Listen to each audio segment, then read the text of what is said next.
did you start the songs from the drums? Or from my own songs, so these songs from this from this album. So basically, as we rehearsed, they all agreed, they thought it was great.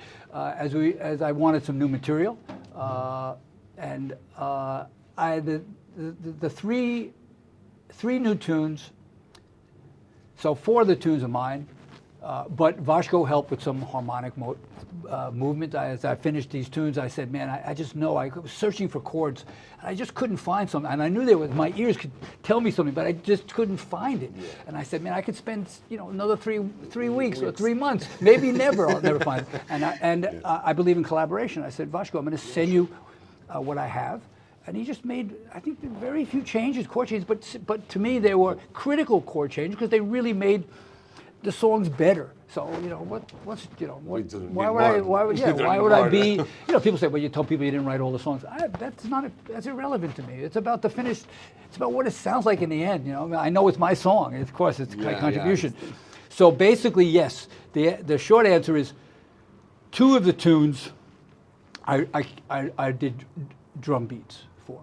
I just would. You just play. Started with the drum beat. And then and it evolved. But if I went like. Then I would sing.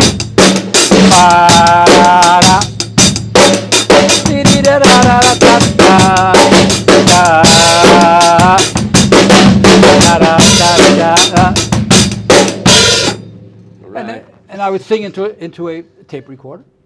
And proper one. No, I don't have. I'm not a technological guy, so it was just it's a microphone in my iPhone. That's all. That's what I did, and I had a concept. I wanted to do call and response, so I knew what I was looking for. It was actually the second one I wrote. It might have been the first one I wrote, and then I wanted to write a ballad. So that was about. I just sat with brushes. I knew I put on 60, and I just started to sing melodies to myself. Okay, in your head. Yeah, and then I sang them out. On top of the drums. Yeah, because that's cool. There are many. Yeah, it works for me. And I know other drummers that it works for because it was like a rhythmic thing. So even when I would go, so the ballad. I had a concept of the ballad. I was looking for some inward-looking ballad. I mean, I titled it "Looking Back at Life." It wasn't being morbid, and just the reverse. It was time perspective. Especially it was during the pandemic, and I had actually was hospitalized for COVID. Okay. So I had already gone through this period of examining. Where I've been, where I am, and where I want to be. And so it was a song that came out from my heart about, So, and I was looking for some, a melody that was beautiful and kind of haunting. And there was a 9-bar structure. So there was one chord that Vashko heard and was like, man, that's beautiful, man. I love it. Because when he said, well, how far can I stretch it? I said, no, you still got to keep it within the parameters. And he knew what I meant. Yeah. So. And then the last tune, I looked at the set. Okay, what don't we have? Vashko had this. We had been playing it live because we had done some festivals and the Ritual de Cabrito. But I wanted the band to be harder than we played before. Really I wanted and the sound. I wanted Vashko to sound more like a rock and roller, even when he played. Even if there's some jazz vibe. It's I playing wanted and feel it like it's a rock and roll band. And it is. It is, but it's not. It's jazz. No, but if you listen, you can feel it. You can feel it. It was, it doesn't need to be said. if you listen to the record, anybody can understand. Listen to but it. But the last tune was I wrote. We didn't have an up-tempo burner. I wanted to end with a burner, and we had been just playing. There's a tune by Sonny Rollins called "The Bridge," which has this kind of cool head, and then it's this freer at the time section where the band is playing like these half-note triplets, and then there's a melody. So I was thinking about doing something similar, yeah, but not exactly it. But that was so I call it a bridge remembered because it's basically homage to that song. It's the image that you have. I thought about Yeah.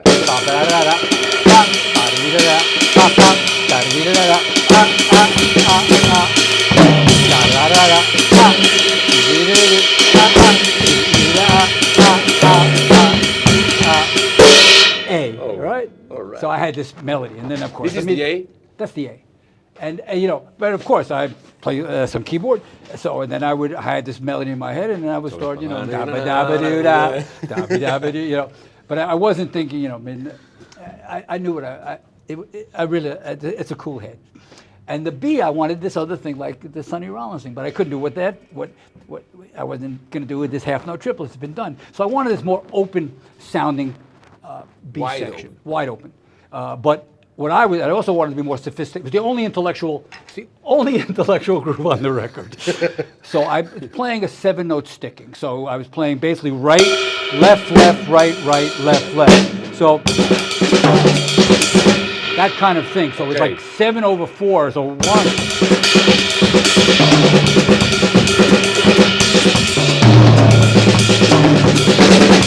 And then mixed with the triplet part.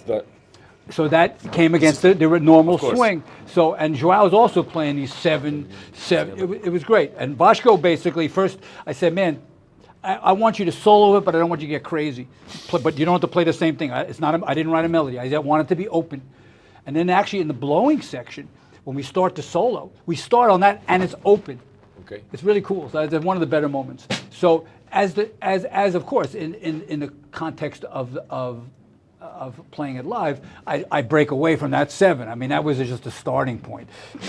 If I had to relearn it note by note, I have to go back again. I'd have to spend some time listening.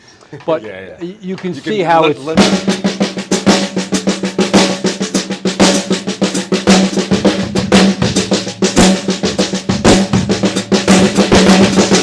And of course, it resolves with a measure.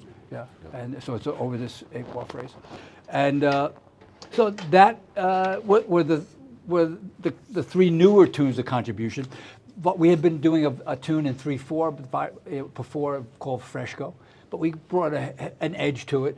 But Cabrito is the tune that some people have said, you know, I mean, they didn't know Vasco was a rock and roller. So somebody told me, man, I didn't know he has like a Black Sabbath lick. You know, And of course. it's a really good tune. And I was thinking, I mean, you know, my roots are the '60s. I'm not. 70s guy, you know. I'm not a '70s guy. I'm a '60s guy. I mean, I was playing, you know, with teenagers when my first record I did when I was 13. Yeah. And I still have it, you know, and that's like.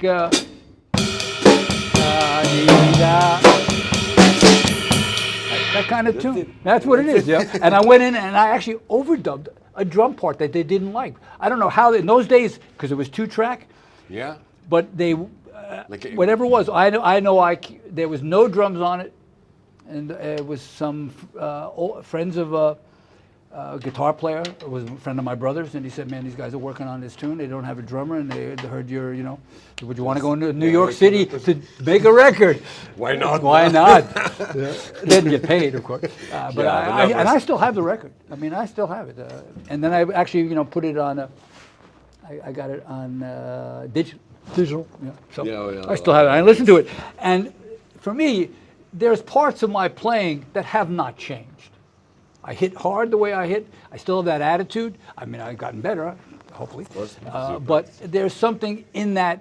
I've already had established Like a my good sound. wine, Like a good wine. Exactly. That's Yeah. kind of in Still, time. yeah. You hope so.